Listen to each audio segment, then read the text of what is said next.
무거운 내용도 있고 한데 한번 풀어가 보도록 하겠습니다. 오늘은 이제 아리백과 분산형 에너지 전환 전략에 대해서 말씀드리겠습니다. 기후위기가 굉장히 심화되고 있죠. 기후위기라는 것은 우리가 이제 날씨가 더워진다, 추워진다 정도로 얘기하는데 올 여름같이 이걸 이제 절실하게 느낄 때는 아마 없을 겁니다. 우리 인류가 1800년대 산업혁명 이후에 굉장히 생활수는 높아졌지만 그 사이에 막대한 온실가스를 배출했고요. 사실 기후의 평균 온도 상승을 산업화 시기보다 1.5도 상승 이내로 맞추자고 목표했던 것이 파리 협약인데 아쉽지만 이미 2024년 기준으로 1.5도 이상 올랐습니다. 기온은. 그리고 한국은 여름 같은 경우에는 벌써 평년보다 기온이 1.9도가 올랐습니다. 그럼 왜 이런 차이가 발생을 하느냐? 지구의 평균 기온이라는 말에 함정이 있는데요. 지구 전체의 평균 기온이 올라가는 거에 비례해서 특정 지역의 온도가 더 많이 올라갑니다. 그래서 보시다시피 극지역은 온도가 지구 전체가 1도 올라가면 3도, 4도가 올라가고요. 이제 우리나라도 유라시아 대륙 북단에 위도 35도 정도 있는 곳인데 지구 전체가 1도 정도 올라가면 우리는 1.5도 정도 올라가는 그런 지역에 있습니다. 그럼 이렇게 지구가 뜨거워지면 어떤 문제가 생기느냐? 극지역의 얼음이 녹고요. 기후가 변동이 됩니다.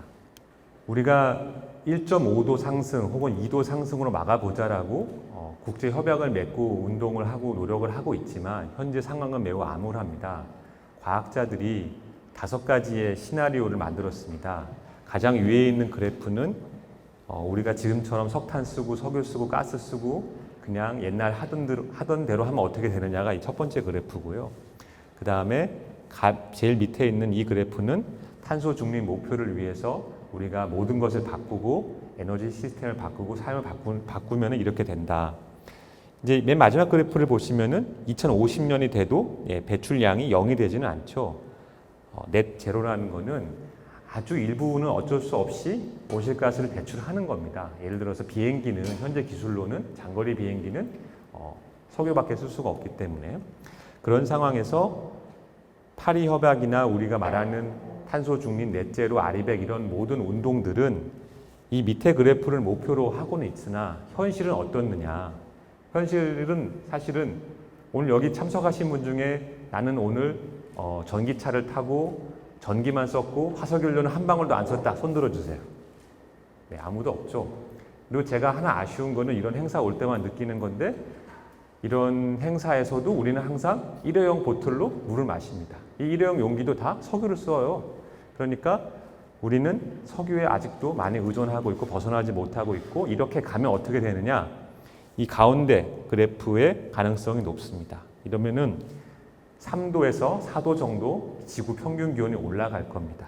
네, 그러면은 3, 4도 올라간다는 게 무슨 의미냐? 우리가 이제 요즘 기사를 보면은 100년 만에 한 번 오는 비다, 200년 만에 한 번 오는 비다 이런 표현이 많이 나옵니다. 극단적인 기후 현상인데요. 그런 극단적인 기후 현상이 매우 빈번하게 반복될 겁니다. 과학자들 예측에 의하면 지구 온난화의 수준이 4도 정도가 되면은 50년에 한 번 일어난다는 이벤트가 현재보다 40배 더 많이 일어날 거다. 두 개 합치면 무슨 말이냐? 100년 만에 200년 만에 한 번 오는 현상이 매년 혹은 경년에 한 번씩 일어난다는 겁니다. 그래서 오른쪽 저 사진이 뭐냐면 작년에 스페인 발렌시아 지역에서 하룻밤에 400mm 비가 와서 수많은 사람이 저렇게 재산을 잃고 사망을 했어요. 그리고 올해 같으면은 미국에서도 갑자기 비가 많이 왔고 그저께 중국 북경에도 하룻밤에 비가 100mm 이상 와가지고 북경에서 30명 이상의 사람이 사망을 하고 차가 막 떠내려갔습니다. 제주에 같은 경우에는 여긴 당연히 비가 많이 오는 곳이지만 슈퍼 태풍이 올 수가 있습니다. 슈퍼 태풍이라 함은 우리가 지금까지 알고 있던 모든 태풍에 관한 건축 기준을 능가하는 태풍입니다. 그게 오면 도시가 초토화되는데 그러한 위험을 우리는 알고 있지만 그 위험이 언제 올지 어떻게 막을지 알 수 없습니다. 그래서 기후 위기는 실존하는 위험이고 사실 굉장히 중요하고 어려운 문제인데 사람들이 여기에 적극적으로 대처를 잘 안 합니다. 왜냐? 이 기후 위기를 대응하려면은 우리가 지금까지 쌓아온 200년 동안의 문명의 근본을 바꿔야 됩니다. 우리 문명은 석유, 에너지에 철저하게 의존하고 있죠. 지금 이 공간도 에어컨을 켜서 시원하고 우리가 쾌적하게 이 행사를 하고 있는데 이 에어컨 전기는 어디서 나옵니까? 결국 돌고 돌아서 석탄 전기, 가스 전기에 상당 부분 의존을 합니다. 인류가 배출하는 온실가스 중에 거의 절반이 전기와 열 생산에서 나옵니다. 전기와 열을 온실가스를 배출하지 않는 형태로 바꾸지 않는 한 아까 본 그 문제는 해결되지가 않습니다. 또 인류가 많이 배출하는 온실가스는 운송수단에서 나옵니다. 우리가 휘발유차를 몰고 경유차를 몰고 비행기를 타면 탈수록 더 많은 온실가스가 나오는 거고요. 또 마지막으로는 우리가 물건을 제조하는 그 산업 공정에서 나옵니다. 대표적인 게 철강, 유리 그런 것들입니다. 아주 뜨거운 열이 필요하기 때문에 그 열을 공급하려면은 현재 산업 공정은 다 화석연료에 의존하고 있죠. 즉 우리가 말은 쉬워요. 기후 위기가 위험하니까 이제 재생에너지 쓰고 화석연료를 쓰지 말자. 하지만 그 변화를 정말로 내가 진지하게 해보겠다 하는 순간 현실을 깨닫게 됩니다. 우리는 너무나 깊숙이 화석연료에 의존한 문명에 살고 있기 때문에 나도 모르게 온실가스를 계속 배출하고 있다. 숨만 쉬어도 온실가스를 배출하고 있다. 그래서 이런 현실을 바꾸기 위해서 매우 의도적인 노력이 필요합니다. 그 의도적인 노력으로 전략으로 나오는 것이 총 7가지의 전략이 있습니다. 근데 7가지 중에 오늘 저희가 다루고 싶은 것은 에너지 부분이었는데요. 첫 번째는 기존의 화석연료 베이스의 에너지원을 VRE라고 하는 저건 Variable Renewable Energy입니다. 재생에너지라는 건 뭐냐면 연료가 내가 의도적으로 넣지 않아도 다시 새롭게 연료가 채워지는 에너지입니다. 햇빛은 해가 지나면 내일이면 다시 해가 뜨고 바람은 다시 불고 그 다음에 나무나 풀도 어느 정도 시간이 지나면 다시 자라잖아요. 그래서 그거를 재생에너지라고 하는데 재생에너지는 두 종류가 있습니다. 하나는 내가 그 재생에너지에서 생산되는 에너지를 통제할 수 있고 조절할 수 있는 게 있습니다. 대표적인 게 수력이에요. 물을 가둬놓고 원하는 만큼 물을 흘리면 전기가 생산되죠. 그런데 태양광, 풍력은 어떻습니까? 내가 햇빛의 강도, 구름이 끼고 안 끼고 바람이 어떻게 부는지 통제가 불가능합니다.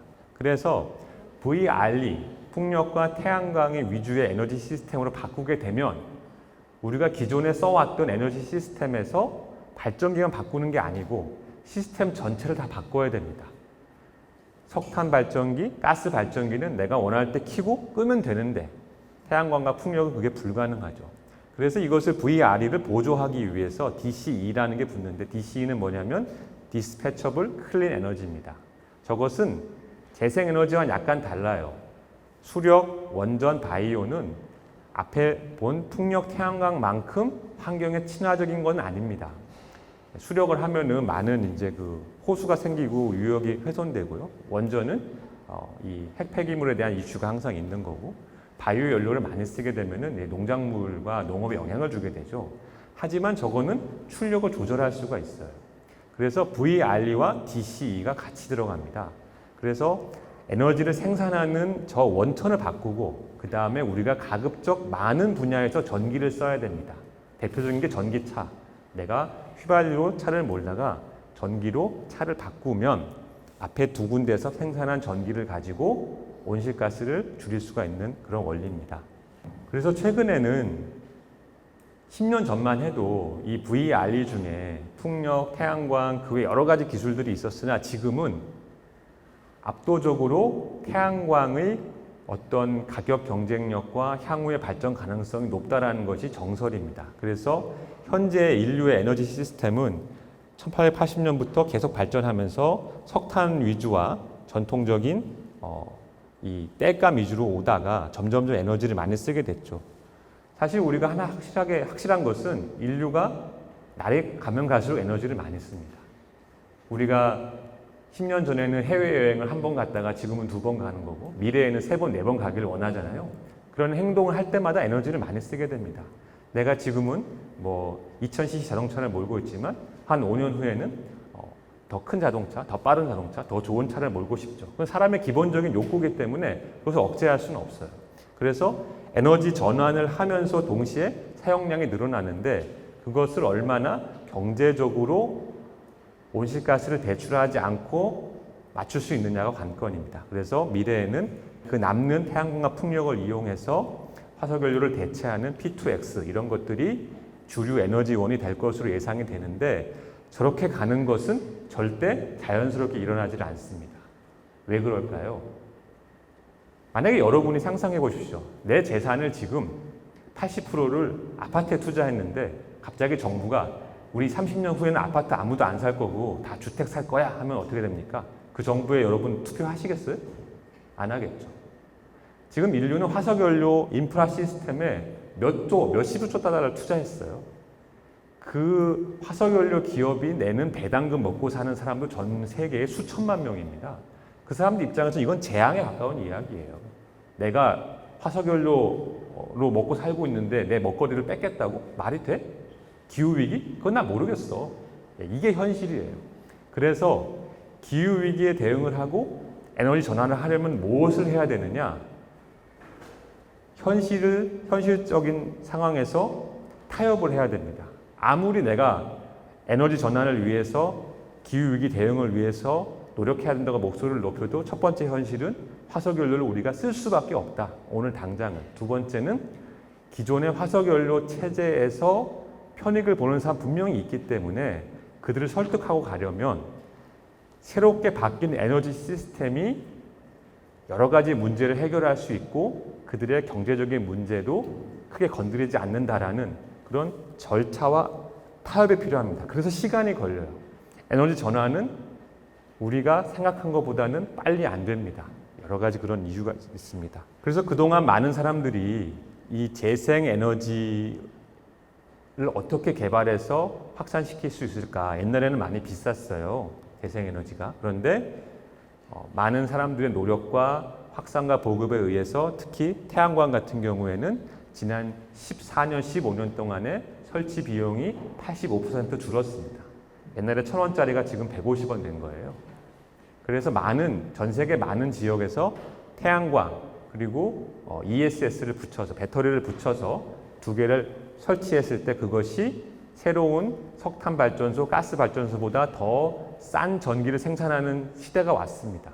그것이 도래했어요. 그래서 이제는 과거에는 재생에너지가 환경의 목표를 위해서 환경적 이유를 위해서 의도적으로 하는 거였다면 지금은 앞으로의 시대는 재생에너지도 어느 정도 경제성을 갖추고 새롭게 설치되는 것들은 재생에너지 위주가 될 것이다. 이미 전 세계에 설치되는 발전소의 용량의 90% 이상이 재생에너지가 됐습니다. 오늘 기준으로. 그래서 재생에너지 위주의 전환은 진행이 되고 있습니다. 그럼 이제 아리백을 말씀드리겠습니다. 그럼 아리백을 왜 하느냐? 아리백이라는 거는 2014년에 시작된 민간 운동입니다. 이 운동을 시작한 이유가 뭐냐? 2014년만 해도 재생에너지가 많이 비쌌습니다. 그런데 그때 한참 영국과 미국에서 기후위기 때문에 우리가 화석연료를 줄이고 재생에너지를 써야 된다라고 주장하는 사람들이 있었고 그들이 모여서 여러 번 국제회의를 하고 파리 협약 이전에 국제협약을 맺으려고 했는데 번번이 실패를 했어요. 그래서 일부의 운동가와 비영리 기구가 무슨 결심을 했냐면 더 이상 정부에 의존하지 말고 뜻이 있는 사람들이 먼저 시작을 하자 하면서 한 게 뜻이 있는 기업들이 선언한 겁니다. 나는 우리 회사가 쓰는 전기는 다 재생에너지로 하겠습니다. 목표는 2050년이지만 빨리 할 수 있으면 빨리 하겠습니다. 그래서 재생에너지가 왜 필요한지, 우리가 왜 돈을 들여서 이런 운동을 하는지를 홍보를 해서 재생에너지를 더 많이 쓰도록 노력하겠습니다 하고 운동이 시작됐습니다. 그래서 이 아리백이라는 것은 정확하게는 민간의 운동입니다. 그런데 이게 우리나라에서는 좀 개념이 혼동되고 있어요. 우리나라에서는 어떻게 씁니까? 재생에너지 100% 쓰는 어떤 하나의 추상적인 목표로 혼동이 되고 있는데 엄밀하게는 이것은 민간의 운동이기 때문에 구속력이 있는 것은 아닙니다. 그래서 어떤 기업은 아리백 여기 시작을 했다가 나온 곳도 있어요. 대표적으로 아마존 같은 경우에는 처음에 CDP가 하는 아리백에 들어갔다가 나와가지고 독자적으로 그냥 재생에너지를 하겠다라고 하고 있습니다.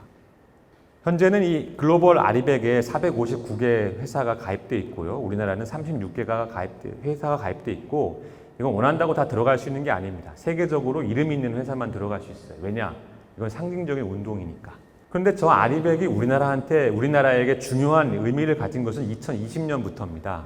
왜냐하면은 2020년, 21년에 전 세계에서 아주 영향력 있고 중요한 회사가 뜻밖의 선언을 합니다. 우리는 앞으로 10년 안에 2030년까지 우리가 하는 기업 활동에 탄소 중립을 할 것이고, 엔드입니다. 아리백도 할 거야. 그리고 우리만이 아니고 우리랑 거래하는 회사도 그렇게 할 거야. 그 회사가 어디냐? 여러분이 갖고 있는 스마트폰의 절반 정도를 공급하고 있는 애플입니다. 그 당시 애플은 전 세계 가장 영향력 있는 기업이었고, 전 세계 시가총액이 가장 큰 기업이었고, 가장 돈을 잘 버는 기업이었어요. 그런 회사가 아주 명확하게 선언한 거죠. 우리한테 납품하는 회사까지 다 포함해서 탄소 중립과 아리백을 해라. 네. 그래서 이때부터 탄력을 받은 겁니다. 애플을 따라서 BMW도 선언하고 다른 자동차 회사도 선언을 했고요. 그 다음에 애플에 납품을 하는 삼성전자, 하이닉스 여러 회사들도 그러면은 우리도 애플에 거래를 하려면은 탄소 중립도 하고 아리백도 해야겠구나. 그래서 아리백을 하려면 어떻게 해야 되느냐 봤더니 자기가 태양광 발전소 같은 거 짓든지 그런 거 하는 회사에 장기 거래를 하든지 뭐 인증서를 하든지 여러 가지 방법이 있습니다. 하지만 그때부터 어쨌든 굉장히 강력하게 시작이 됐습니다. 그래서 지금 주로 애플에 납품을 하는 회사들은 이 문제가 굉장히 중요합니다. 이건 LG 이노텍이라는 여러분 핸드폰에 들어가는 카메라 모듈 만드는 회사인데요. 그 회사 같은 경우에는 재생에너지 전환율 59%라고 이렇게 보고를 하고 있고요. 일부 사업장은 이미 아리백 달성했다, 일부는 못했다, 탄소 중립을 위해서 노력하고 있다, 이런 식으로 리포팅을 합니다. 왜 하느냐? 애플이 이거를 매년 요구를 해요. 그리고 저 목표를 달성을 못하면 공개적으로 얘기합니다. 이렇게 점점 달성을 못하시면요, 우리 당신하고 거래를 안 하겠습니다. 사실 전자업계에서는 굉장히 이게 시급한 문제입니다. 그래서 우리나라는 아리백 36개 기업이 전기를 얼마 쓰느냐? 한국 전체 전기의 10%를 씁니다. 엄청난 많은 전기를 써요. 왜냐? 우리나라 전기를 쓰는 3대 큰 기업이 있습니다. 삼성전자, 하이닉스, 현대차. 셋 다 아리백을 선언했는데 이 셋이 쓰는 전기가 인구 1000만 서울 쓰는 전기의 1.5배입니다. 엄청난 전기를 쓰고 있는데 뭡니까? 우리나라는 재생에너지 공급이 이렇게 많지가 않아요. 재생에너지가 많이 필요한데 재생에너지 공급은 부족한 상황이고요. 이 아리백 36개 기업이 쓰는 전기 제주도의 10배입니다. 제주 전체 10배예요. 이론적으로는 이 선언을 있는 그대로 받아들이면 뭡니까? 제주도 전체가 쓰는 전기의 10배를 재생에너지를 이들을 위해 공급을 해줘야 됩니다. 그런데 현재 국내에서는 이 아리백 이행률이 10%밖에 안 됩니다. 왜냐? 국내에는 재생에너지가 별로 없으니까. 그럼 왜 국내는 재생에너지가 별로 없느냐? 그 이유는 우리 남한 대한민국이 이 좁은 국토에 전기를 엄청나게 많이 생산하고 쓰다 보니 전력 시스템이 기존의 대형 화력발전기 위주로 짜여져 있기 때문이에요. 그래서 화면에 보시면 왼쪽에 이 점들은 이제 대형 변전소고 이 선들은 송전선로들인데 보면 점들이 어디 많이 몰려 있습니까? 수도권에 많이 몰려 있죠. 네, 수도권에 전기를 엄청나게 많이 쓰고 수도권으로 전기를 지방에서 밀어 넣어줘야 됩니다. 주로 해안 지역 생산을 해가지고요. 이 시스템은 하나의 큰 덩어리예요. 전력 시스템이라는 게 하나의 거대한 덩어리입니다. 그래서 어느 한쪽에서 사고가 탁 터지면 놀랍게도 2초 안에 전국에 다 영향을 받습니다. 전기는 한 덩어리로 묶여 있고 빛의 속도로 전파되기 때문에 굉장히 서로 예민하고 민감하게 연결되어 있는데 여기에 이질적인 놈이 들어오고 있죠. 그게 뭐냐? VRE예요. 내가 수도권 오늘 날씨가 더우니까 수도권에는 30기가, 나머지는 40기가, 70기가의 전기를 쓰는 걸로 계획을 하고 발전소를 막 돌리고 있는데 해가 떠가지고 재생에너지 생산이 쫙 되고 있습니다. 그래서 재생에너지가 많이 들어오네? 다른 발전소 줄여 이러고 있었어요. 그런데 갑자기 먹구름이 껴가지고 소나기가 막 오는 겁니다. 그럼 어떻게 될까요? 재생에너지 생산량이 뚝 떨어지겠죠? 그러면은 야, 전기 떨어진다. 딴 데 빨리 전기 생산해 하면서 굉장히 복잡해집니다. 그래서 오늘 이 행사를 이제 어레인지 해주신 VPP 랩이 그런 재생에너지 발전량 예측의 국내 톱, 세계 톱이라고 제가 알고 있는데요. 그런 기술이 중요하죠. 그런데 이미 그런 기술만 가지고 해결할 수 있는 상황은 넘어섰고요. 왼쪽 그림처럼 재생에너지를 더 늘리고 싶으면 송전솔로를 아주 많이 더 설치를 해야 됩니다. 그러면 이제 문제가 생기는 거예요. 재생에너지를 전라남도나 제주도 생산해가지고 수도권에 쓰겠다. 그러면은 그 머나먼 길을 전기를 보내줘야 되는데 중간에 있는 사람들은 뭐예요? 자기는 아무 혜택 보는 것도 없는데 피해만 보잖아요. 송전솔로 지나가니까. 그래서 반대를 하는 겁니다. 우리나라는 재생에너지가 필요한데 재생에너지가 부족하고 재생에너지를 늘리려니까 기존 시스템하고 안 맞아서 상당히 어려운 상황입니다. 그래서 정부가 이번에 새로 이제 시작한 이재명 정부가 내놓은 슬로건이 에너지 고속도로죠. 이런 문제를 인지를 하고 있다. 그래서 에너지가 쌩쌩 지나가는 고속도로를 지어가지고 그런 문제를 해결하겠다. 그리고 사실은 중요한 것이 에너지가 있는 곳에 에너지를 쓰게 하겠다. 에너지가 있는 곳에 에너지를 많이 쓰는 산업단지나 신도시를 건설해서 그렇게 에너지가 특정 지역으로 보내야 되고 편중되는 것을 해소하겠다. 즉 지산, 지소, 에너지 있는 곳에서 소비하게 하겠다. 라는 개념을 지금 들고 나왔습니다. 그런데 이 말을 거꾸로 하면 분산 에너지가 됩니다. 무슨 말이냐? 기존에는 에너지가 모여 있어요. 특정 지역에서 생산하고 특정 지역이 소비를 합니다. 그러다 보니까 에너지를 보내는 것이 너무나 어려워서 이런 문제가 생겼는데 왜 굳이 그렇게 하느냐? 에너지 생산도 분산시키고 소비도 분산시키자. 에너지 생산과 소비가 가까운 곳에서 일어나게 하자. 그것이 이 분산형 에너지, 분산 에너지의 개념입니다. 분산 에너지의 가장 큰 장점은 아까 말씀드린 대로 대규모 송전, 발전소 건설이 불필요하다. 즉 에너지를 생산한 그 지역에서 최대한 소비하기 때문에 이 에너지를 보내는 문제가 줄어들고요. 그 다음에 이 복잡한 한국 전체 전력망을 다 컨트롤해야 되는 문제가 줄어드는 장점이 있습니다. 정부는 3, 4년 전부터 분산 에너지를 좀 더 강하게 이제 추진을 하고 있고 이 분산 에너지를 현실화시키려면 어떻게 되느냐? 다양한 기술을 개발을 해가지고 기존의 시스템과 어느 정도는 같게 또 따로 만들어야 됩니다. 시스템을 돌려야 되고 운영해야 되고 이 안에서 기술적으로 이것이 가능한지를 실증한 다음에 점점 키워나가야 됩니다. 그러려면은 특구가 필요하죠. 왜냐하면 이게 다 전기인데 기본적으로 전기는 아까 말씀드렸듯이 다 서로 연결돼서 물려있기 때문에 기존 제도 하에서는 이런 것이 들어오기가 매우 어려워요. 그러다 보니까 좀 격리를 이렇게 벽을 쳐주고 이 특구 안에서는 너희가 좀 자유롭게 다양한 이런 분산 에너지 기술을 시험해보고 비즈니스 모델을 만들어보고 돌려봐라 해서 이제 분산 에너지 특구라는 제도를 만들어서 현재 추진을 하고 있습니다. 궁극적으로는 재생에너지 시스템과 분산에너지 시스템은 매우 궁합이 잘 맞습니다. 왜냐하면 재생에너지는 아까 말씀드렸듯이 그 자체의 변동성 때문에 이것을 광역으로 크게 넓히고 연결할수록 복잡해집니다. 그리고 많은 비용이 발생합니다. 그래서 분산 에너지는 재생 에너지와 서로 사이가 좋고요.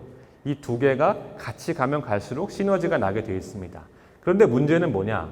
기존 시스템에서 이 분산 에너지로 넘어가는 그 이행 과정이 굉장히 난해합니다. 기존 것도 돌려야 되고 기존에 투자한 회사도 있고 기존의 시스템과 제도가 있는데 분산 시스템을 그 안에서 어떻게 꼽히고 만들 것이냐, 간단한 문제가 아닙니다.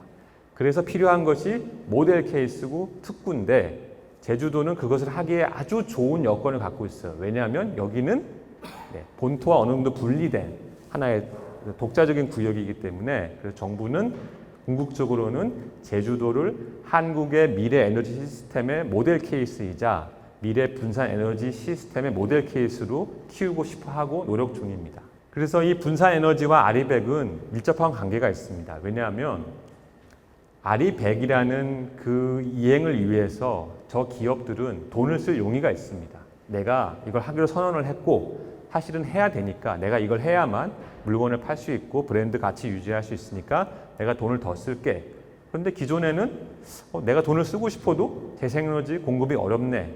그러면 에너지 시스템 문제야? 그러면은 분산형 에너지 시스템을 가지고 아리백을 하는 곳이라고 하면은 내가 좀 깊이 더 참여를 해서 나의 아리백 이행도 도움을 받고 그 안에서 새로운 기회를 찾아볼게 라는 스탠스를 갖고 있습니다. 그래서 이제 어떻게 하면 그것을 이행할 수 있는가, 민관이 어떻게 합동해서 이걸 잘할 수 있는가, 세 가지 전략을 제주도를 위해서 제안을 드리고 있습니다. 첫 번째는 좀 쓴 이야기지만 제주도가 이러한 시도를 안 한 게 아닙니다. 기존에 이미 많이 했어요. 그런데 실패했어요. 가장 대표적인 게 가파도 같은 사업입니다. 가파도라는 섬이 있고요. 거기에 2011년부터 이 가파도 전체를 완전히 독립적인 에너지망을 만들어서 돌려보자라고 돈을 투자하고 사업을 했으나 사실 많은 설비들이 5년이 지나서 다 고장이 났습니다.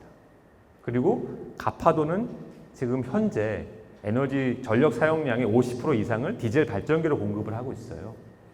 그래서 언론이 이 재생에너지, 분산에너지 할 때마다 가서 그 말도 안 되는 소리야 라고 비난하는 사례가 이 가파도입니다. 굉장히 좀 아픈 현실인데 그럼 왜 이런 문제가 생겼느냐라고 반성을 하고 교훈을 얻어야 됩니다. 가장 중요한 5가지 교훈을 말씀드릴게요. 첫 번째는 분산형 에너지 시스템은요. 생산시설 숫자가 늘어납니다. 기존의 규모가 큰 걸 줄였으니까. 그리고 연결점이 많아져요. 기존에는 발전소 하나가 100집을 공급하는데 지금은 발전소와 발전소 전기를 쓰는 데가 숫자가 비슷해집니다. 그러면 연결점이 많아지니까 유지 보수가 굉장히 복잡하고 많아집니다. 그 수요가 중요하고 그걸 잘 커버를 해야 되고요. 두 번째는 생산과 소비가 연결되고 전력과 열이 연결됩니다. 그래서 막 그걸 연결을 해가지고 효율을 높이겠다라고 이론적으로는 얘기하는데 운영이 굉장히 복잡해요. 그래서 아주 고도의 운영 기술이 없으면 많은 설비를 설치를 하지만 각각에 따로 놀고 경제성이 하나도 안 나옵니다. 이 자체가 규모의 경제가 부족해서 원가가 높은데 운영도 복잡해, 유지보수도 복잡해. 그럼 어떻게 됩니까? 설치 비용이 중요한 게 아니에요. 유지보수 비용이 훨씬 중요하고요. 사업비를 정부가 지원을 할 때 너 이거 100억 들어? 내가 80억 댈게. 이게 중요한 게 아니에요. 너 이거 100억 들어? 알았어. 나는 20억만 줄 테니까 80억은 네가 펀딩을 하고 대신 유지보수 비용 내가 50% 줄게. 이게 훨씬 더 효과적입니다. 유지보수가 중요하다는 걸 왜 말씀드리냐면 모든 재생에너지 설비는 20년을 쓰느냐, 25년 쓰느냐, 30년 쓰느냐에 따라서 원가가 다 달라져요. 우리가 원자력 전기가 싸다라고 머리에 박혀 있잖아요. 그 이유가 뭔지 아십니까? 원전은 건설할 때부터 사용 기간이 최소 60년이에요. 태양광이나 풍력을 내가 60년 쓴다. 그럼 원전보다 전기가 더 쌉니다. 그런데 우리는 태양광은 20년 쓰고 풍력은 15년 쓴다라고 머리에 박혀 있죠. 그것을 깨야 돼요. 그런데 분산 에너지 시스템은 가파도 사례 몇 년 썼습니까? 5년 썼죠. 그럼 원가가 절대 안 나옵니다. 그래서 어떻게 하면 이 분산형 에너지 시스템을 20년 이상 쓸까? 유지보수 비용을 어떻게 책정하고 어떻게 그 단가를 낮추고 계약을 잘하고 돌아갈 수 있게 할까라고 고민해야 되고 노력해야 됩니다. 그 다음에 두 번째는 분산 에너지 시스템이라는 것은 새로운 시스템이기 때문에 기존에 있는 거에다가 이거를 더 붙이면은 돈이 이중으로 듭니다. 그러면은 많은 사람들이 불만의 목소리를 하게 돼요. 이건 너무 돈이 새로 들고 비싸다. 그래서 좋은 방법이 있습니다. 그게 뭐냐면 웨이스트, 갖다 버리는 거를 에너지로 전환하는 설비를 써서 분산 에너지를 하는 겁니다. 대표적인 게 이제 바이오가스인데요. 덴마크가 저런 시스템으로 분산 에너지 시스템을 성공적으로 구축한 곳이고요. 제주도도 지금 이 사업을 막 착수를 해서 이제 중요한 핵심 설비들이 작년에 다 준공이 됐습니다. 음식물 처리, 그 가축 처리. 근데 저는 이것을 계속 늘려나가야 된다. 그리고 놀랍게도 지금 이 설비에 나오는 바이오가스가 쓸 데가 없어서 갖다 버리고 있어요. 공기 중에. 말이 안 되는 거예요. 이 귀한 에너지 자원, 저 바이오가스는 VRE를 보완할 수 있는 CDE의 핵심 자원이거든요. 그래서 저런 자원들을 잘 활용해서 전체적으로 새롭게 설비를 만들면서 에너지 시스템 바꿔나가는 노력을 해야 됩니다. 마지막으로 세 번째는 분산형 전력 에너지 시스템, 태양광 풍력 위주의 시스템을 아까 말씀드린 웨이스트 투 에너지 바이오가스 시설을 일부 보완할 수 있지만 궁극적으로는 ESS가 꼭 필요합니다. ESS를 최대한 많이 설치해야 됩니다. 지금보다 훨씬 더 많이 설치해야 됩니다. 어떻게? 경쟁시키고 입찰을 해야 됩니다. 지금 제주도가 23년에 첫 번째 했고 이번에 두 번째 했는데 놀랍게도 가격이 30% 이상 떨어졌어요. 그래서 우리는 이제 떨어졌구나, 좋구나 생각하는데 비슷한 시기에 중국도 입찰을 했거든요. 중국 가격은 우리보다 절반인데 시스템은 우리보다 더 많아요. 그럼 이게 무슨 말이냐? 아직도 훨씬 더 가격이 내려갈 수가 있다는 겁니다.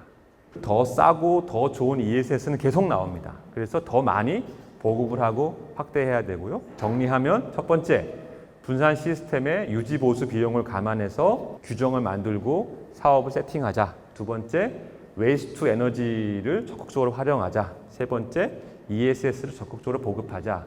이 세 가지 전략을 가지고 제주도에서 아리백 분산 에너지 시스템이 향후 정착될 수 있기를 기원합니다. 감사합니다.